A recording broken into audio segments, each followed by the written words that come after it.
Welcome back to Beyond the Scarlet Moon, where the veil between the living and the dead is razor thin. Tonight, we uncover the tragic and terrifying tale of the great child and the dire mother. Two souls forever bound by love, torment, and unspeakable horror. But be warned, this is not a bedtime story. It's a nightmare etched in blood.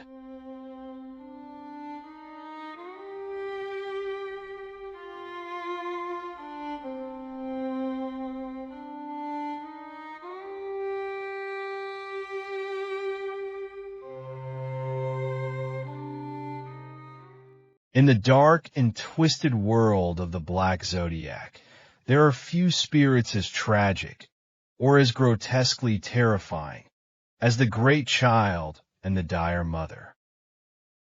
Their story begins with Margaret Shelburne, a woman cursed by the cruelty of the world. Born a little person, she was ridiculed, cast aside, and forced into the only life that would accept her, a traveling carnival, where she became a sideshow attraction. But her small stature didn't make her weak. No, Margaret possessed a strength fueled by bitterness, loneliness, and desperation.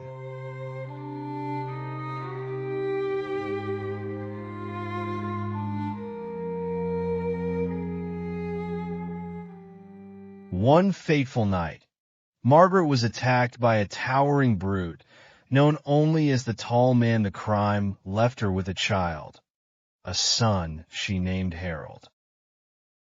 Unlike his mother, Harold was born enormous, towering over other children even as a baby. He was an oddity, a spectacle, and in the twisted world of the carnival, oddities were never left in peace. Margaret, broken by her past and terrified of the world, smothered her son in love and obsession. She treated him like a helpless infant, refusing to let him grow up. She bathed him, dressed him, even spoon-fed him, all while whispering how special he was, how cruel the world could be, how only she would ever protect him. Harold, in turn, became completely dependent on her, never learning to care for himself, never escaping her suffocating grasp. The other performers mocked them relentlessly. Whispers turned to taunts, taunts turned to cruelty. Grown men would laugh at Harold as he waddled about in oversized diapers, while Margaret would be spat on and called a freak. But Margaret never wavered in her devotion, shielding Harold from the hate, even as it festered inside of him, turning into something dark. Then one night, the carnies took their torment too far. A cruel joke, a punishment for being different. They kidnapped Margaret, shoving her into a small burlap sack and tossing her aside like trash. They never meant for her to die. But when Harold found her, the air in her fragile lungs had already run out. His mother was gone, and something inside him snapped.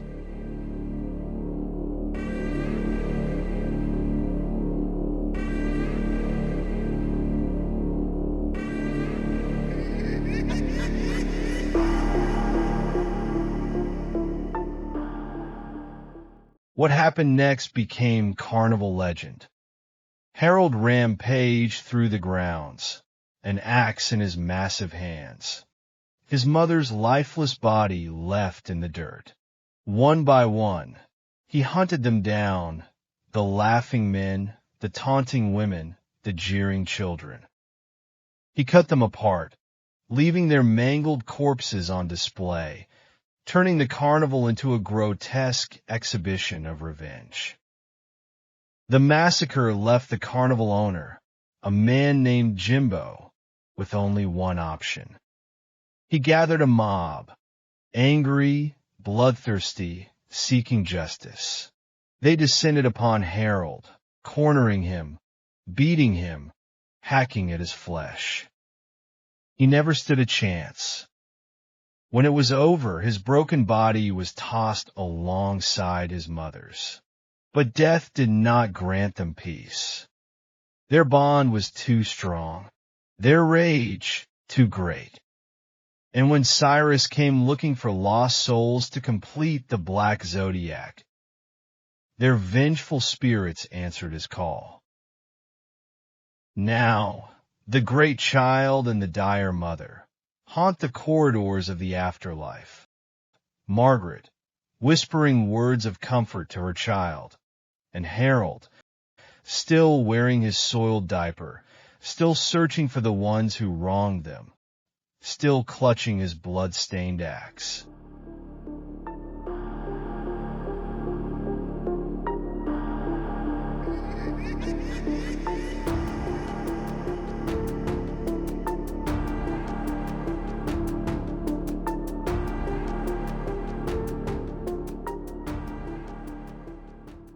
If you ever hear the wheeze of a woman's soft cries, or the heavy footsteps of something massive approaching, run. Because no joke, no taunt, no cruelty goes unpunished in death.